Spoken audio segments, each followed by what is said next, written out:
Namaste everyone, I am Sakshi Bharadwaj and I welcome you all to the study Siddhant which means सिद्धांत to study. So start करते हैं आज के session को और आज का पहला वर्ड है wield.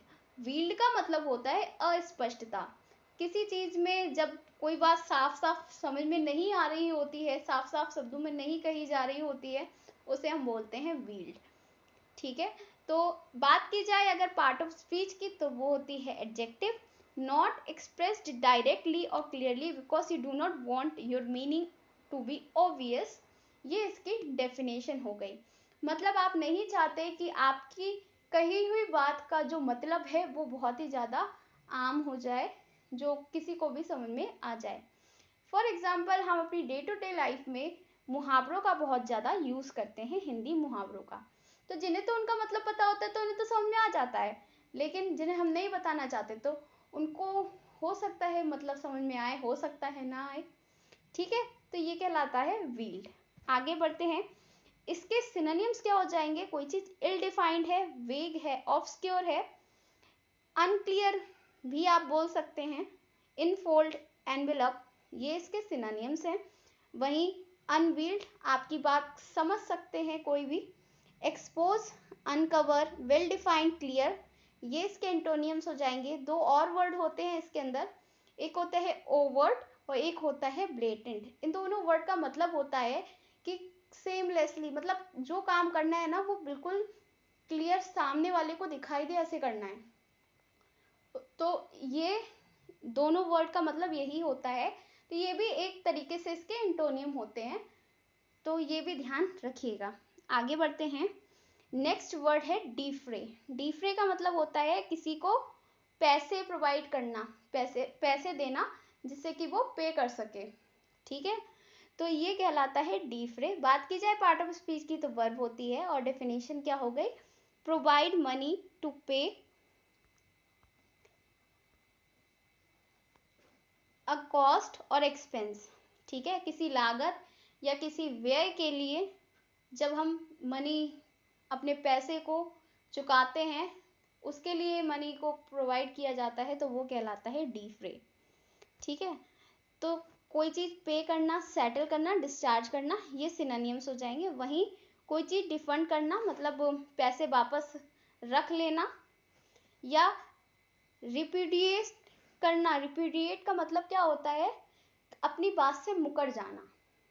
ठीक है, ये बहुत दूर का है लेकिन आपके एग्जामिनेशन में आया हुआ है. मुझे याद नहीं आ रहा कि कौन से एग्जामिनेशन में पूछा गया था, बट उसमें ये पूछा गया था कि डीफ्रे का जो एंटोनियम है वो क्या है, और 4 ऑप्शन दिए हुए थे और उसके अंदर ये एक ऑप्शन था जो उस क्वेश्चन का बिल्कुल सही आंसर था. ठीक है, तो हमारे एग्जामिनेशन में हमें सबसे नियरेस्ट और क्लोजेस्ट देखना होता है जो ऑप्शन होते हैं उसमें से. इस बात को याद रखिएगा. आगे बढ़ते हैं. नेक्स्ट वर्ड है क्वेस्ट. क्वेस्ट आपने सुना है ना, क्वेश्चन होता है. क्वेश्चन किससे बना होता है? क्वेस्ट से बन के आता है. क्वेश्चन में क्या कर रहे होते हैं? हम किसी चीज को सर्च कर रहे होते हैं.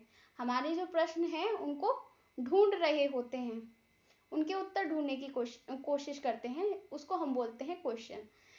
यहाँ पर क्वेस्ट का मतलब क्या हो गया? किसी चीज की बहुत लंबी रिसर्च करना. ठीक है, बहुत लंबा सर्च करना, जो बहुत ही ज़्यादा दुर्लभ कोई चीज़ होती है ना उसको हम बोलते हैं क्वेस्ट, जिसे पाना या जिसकी खोज करना बहुत मुश्किल होता है.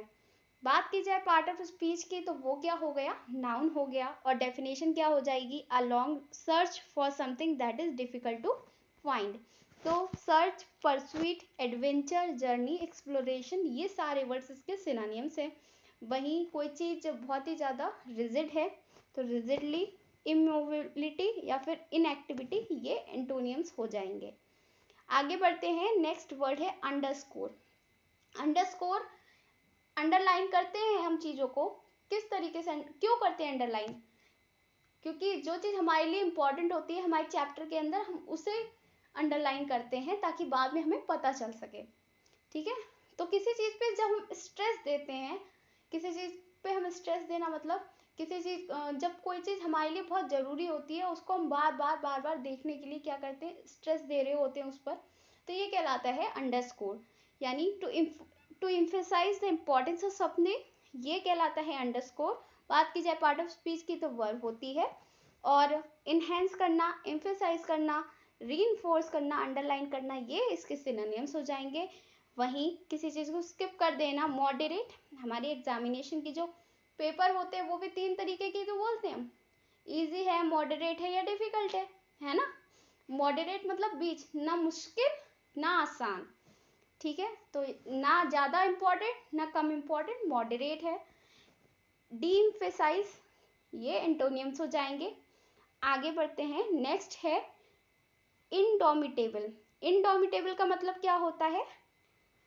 जो लोग बहुत ज़्यादा साहसी होते हैं, एक बड़ा अच्छा शब्द है हिंदी का अदम्य और साहस, जिसका मतलब होता है कि एक ऐसा इंसान जिसे हराना मुश्किल होता है, चाहे कितनी भी परेशानी आ जाए वो फिर भी क्या करता है, हार नहीं मानता। ऐसे इंसान को हम बोलते हैं इंडोमिटेबल। बात की जाए पार्ट ऑफ स्पीच की तो ये क्वालिटी बता रही है, तो क्या हो गई, एडजेक्टिव हो गई। और डेफिनेशन क्या हो गई, impossible to defeat, frighten even in a difficult situation, very brave and determined. तो जो दृढ़ निश्चयी होते हैं उन्हें भी हम क्या बोलते हैं, इंडोमिटेबल बोलते हैं, ठीक है। तो अनबीटेबल, इनवल्नरेबल, डिटरमाइंड, बोल्ड, करेजियस, ये इसके सिनोनिम्स हो जाएंगे। वहीं सबमिसिव, वीक, वल्नरेबल, वल्नरेबल मतलब बहुत इंपॉर्टेंट वर्ड है ये।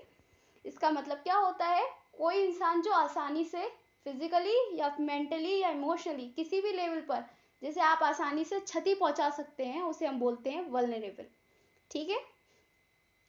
सो इडियम ऑफ द डे क्या है, laid out the red carpet. जब हमारे स्कूल कॉलेजेस के अंदर अतिथि आते हैं, जो चीफ गेस्ट आते हैं, तो उनके आते ही लोग होते हैं ना बुके लेके खड़े हो जाते हैं कि सर आए हैं, चलो उनके स्वागत में खड़े हो जाते हैं, ठीक है, उनका स्वागत करते हैं। इसको हम बोलते हैं laid out the red carpet.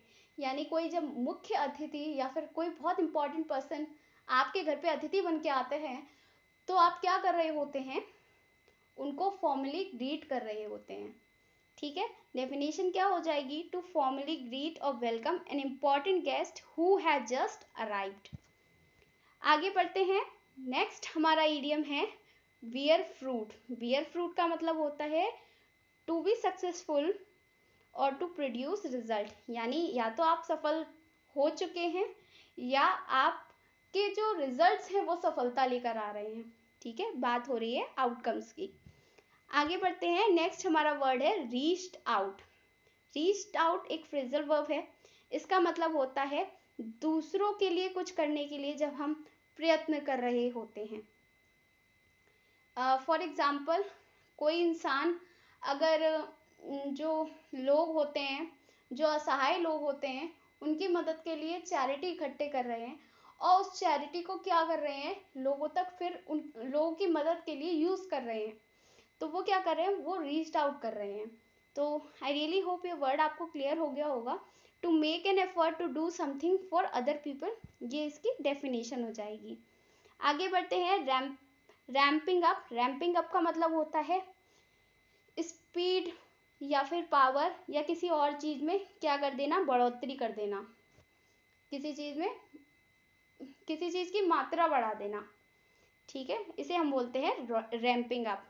आगे बढ़ते हैं, सो ये है होमोफोन्स। होमोफोन्स पहला है एशेंट, अभी थोड़े दिन पहले हमने पढ़ा था, इसका मतलब होता है चढ़ाई करना। जब आप सहमत होते हैं तब हम इस एशेंट का यूज़ करते हैं और इसे बोलते हैं एक्सेंट। एक्सेंट का मतलब होता है प्रोनाउंसिएशन। फॉर एग्जाम्पल बात की जाए, प्रोनाउंसिएशन इन द सेंस एक पर्टिकुलर रीजन या फिर एक पर्टिकुलर देश के अंदर या एक क्षेत्र के अंदर किसी एक शब्द को अलग लोग बोलते हैं, वहीं दूसरे रीजन के अंदर उसी चीज़ को अलग तरीके से बोला जाता है, तो ये एक्सेंट कहलाता है, ठीक है। सो ये क्या हो गई, ये प्रोनाउंसिएशन हो गई। सो आज के सेशन को यहीं समाप्त करते हैं और कल फिर मिलेंगे नए सेशन के अंदर, जिसके अंदर हम नए नए वर्ड्स को डिस्कस कर रहे होंगे। और अगर आप चैनल पर नए हैं तो चैनल को सब्सक्राइब कर लीजिए और बेल आइकन प्रेस कर लीजिए। और अगर आपका कोई फैमिली फ्रेंड या फिर कोई रिलेटिव जो भी कॉम्पिटिटिव एग्जामिनेशन की प्रिपरेशन कर रहे हैं, आप एक बार ये सेशन उन्हें ज़रूर से रिकमेंड कीजिएगा और वीडियो पसंद आया हो तो लाइक भी कर दीजिएगा। Thank you so much for joining me here.